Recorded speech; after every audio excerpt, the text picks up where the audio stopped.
À l'époque des CAT, quand on a lancé Différents et compétents,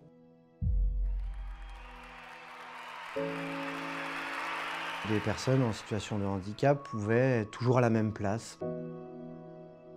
On ne mobilisait plus trop le cognitif, le sensoriel, le développement de la personne. Finalement, eux-mêmes étaient endormis dans leur propre identité. Je suis usager des ZAT, voilà. Il n'y avait même pas cette identité professionnelle alors qu'ils étaient ouvriers en espace vert, ouvriers en restauration, ils faisaient de l'entretien des locaux, ils faisaient des choses fantastiques. Différents et compétents nous a rappelé que le handicap qui a toujours été à part, ce handicap méritait d'être aussi comme tout le monde. Il y a souvent la phrase « je suis différent comme tout le monde » puisqu'on est tous différents.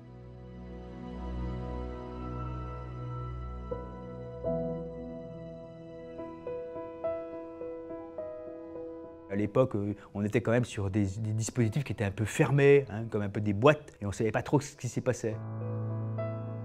L'institution ESAT était reconnue sur le plan économique, de production, de qualité. On est un agent économique à part entière, et les gens qui y travaillaient, les handicapés qui y travaillaient, comme on disait à l'époque, ils étaient là dans une voie de garage, on ne s'en occupait pas trop. Moi, je me souviens des propos que j'avais pu tenir, d'ailleurs, en 2002. Messieurs, mesdames les directeurs, directrices, vous avez des gens qui travaillent avec vous depuis des années et qui ont de réelles compétences. Et la question était de se dire comment on peut reconnaître tous ces savoir-faire, parce qu'eux se concrétisent bien dans tous les produits que l'on vend.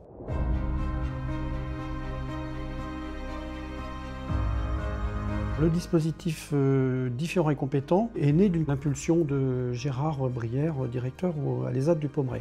Gérard Brière avait lancé un certain nombre d'expérimentations, notamment de travail en coopération avec quelques ESAT. On a obtenu un financement européen, Equal. On nous a dit votre projet il est bien, mais pour aller plus loin, on vous demande de la développer au niveau de la région Bretagne.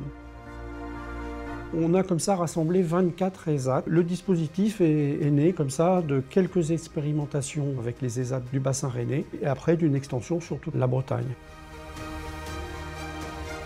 En 2002, je suis salarié et formateur chargé d'ingénierie au sein du lycée agricole de Rennes-l'Heureux. C'est à cette époque-là que le ministère du Travail met en place les dispositifs de validation des acquis professionnels et de l'expérience, VAP et VAE. Le service formation du ministère de l'Agriculture, basé à Rennes, m'interpelle en me disant « Nous souhaitons que tu ailles présenter à un collectif de directeurs de CAT à l'époque ce qu'est un référentiel métier et ce qu'est notamment le dispositif de validation des acquis d'expérience. » Ça a été le déclic, aussi bien du côté des CAT et ESAT que de notre côté pour monter dans ce projet qui était de faire en sorte que les usagers, les compagnons puissent être reconnus dans leurs compétences. Moi j'étais à l'Éducation nationale et bien enclin sur les projets de développement cognitif, de qu'est-ce qui se passe dans notre tête quand on apprend. Gérard Briot et puis son équipe cherchaient, eux, sur le projet Différents et compétents, de faire en sorte que l'ensemble des gens soient partenaires. Tous les salariés, tous les travailleurs qui étaient dans les ESAT avaient quelque chose à apporter au projet. Nelson Mandela dit « Tout ce que tu fais pour moi sans moi, tu le fais contre moi ». Dire, il y a certainement plein de choses à aller chercher chez les salariés, chez les travailleurs qui sont dans les ESAT.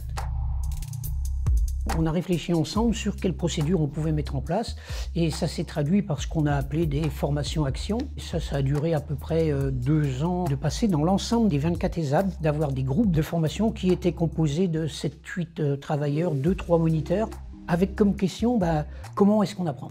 Certains étaient de dire moi j'apprends quand je lis le journal, j'apprends quand le moniteur il me montre comment faire, ou j'apprends en écoutant la radio, j'apprends en chantant des chansons, j'apprends en allant à la pêche. Toutes les conditions d'apprendre étaient complètement différentes, mais ça a permis de les relier. Et ça nous a permis d'aller sur 2 points.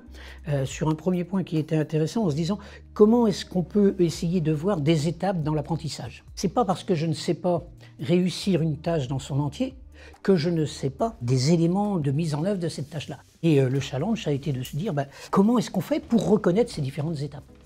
On était en train de rechercher des choses qui n'existaient pas. Comment reconnaître des morceaux de CAP, un petit peu à la façon de poupée gigogne ou de poupée russe. On a la compétence dans sa globalité, et puis dedans, on va rechercher des éléments qui composent cette compétence. J'ai travaillé sur les métiers relevant du champ de l'agriculture, du paysage, de l'horticulture, de l'élevage. Étant menuisier, j'ai travaillé sur le référentiel menuisier-fabricant. On n'était pas tous d'accord entre moniteurs pour savoir ce qu'on devait enlever, remettre, de quelle manière on allait le transcrire en fait. Le choix qui a été fait au départ, c'est de faire en sorte que l'outillage soit issu du droit commun. On est arrivé, nous, en se disant, bah non, mais on ne veut pas faire un truc à part dédié au handicap. Ça doit absolument s'appuyer sur le droit commun, sur comme les autres. Et la difficulté a été essentiellement de savoir comment rendre accessible ce monde un peu à part, qui était protégé, mais finalement un peu à part, aux mêmes règles que les autres pour valoriser, reconnaître les compétences et l'identité professionnelle de ces usagers des ZAT. On a établi des référentiels, mais en parallèle avec les référentiels lambda du droit commun. Et on les a mis accessibles aux travailleurs, à nos usagers, pour que les références de chaque partie d'un métier soient plus faciles d'accès. On a expérimenté aussi, en même temps qu'on outillait le dispositif. On était aussi sur un travail de poursuite, et puis de correction, et d'ajustement, etc., etc.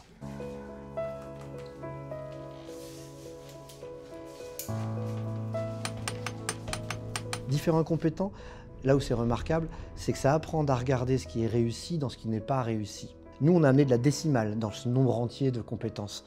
Et derrière, il y avait plein de petites choses. Cette analyse des référentiels a été une opportunité formidable par rapport à la façon dont on travaille en ESAT. On pouvait parler en tête-à-tête avec le travailleur dans un autre cadre que le travail. Libéré du bruit, du stress, de la charge de travail pour parler de la manière dont on travaillait. Donc les travailleurs se sont livrés en fait.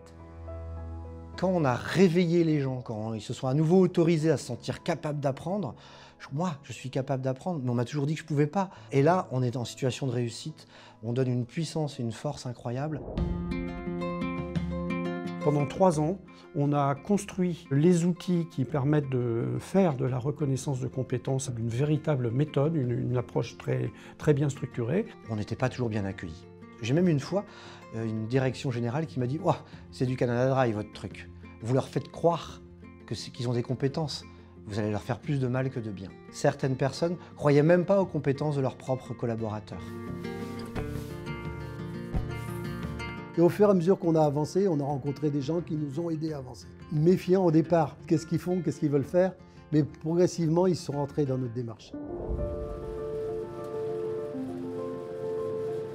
À la fin de cette expérimentation, donc 2006-2007, on a créé l'association régionale des ESAT de Bretagne. On a commencé à réfléchir et à mener des actions de dissémination. Petit à petit, comme ça, comme un grand vent d'ouest, la bonne parole s'est disséminée sur le reste de la France. C'est une exigence que nous avions en Bretagne qui vaut son pesant de cacahuètes parce qu'on a obligé les gens à bosser ensemble pour venir s'approprier ces outils. On les a accompagnés dans cette chose-là.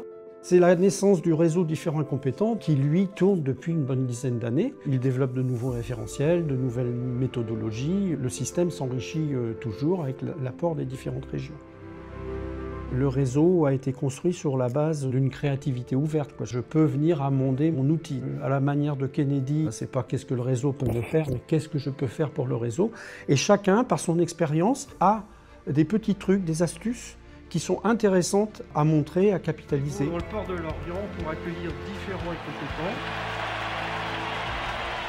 Il y a presque toutes les régions de France qui sont engagées dans différents compétents, sont venues nous rejoindre des entreprises adaptées, des structures d'insertion par l'économie, les IME, qui sont les structures de formation pour les jeunes. Il y a des entreprises qui sont venues aussi se frotter à ces outils-là pour voir comment sur des publics défavorisés cela pourrait être utilisé.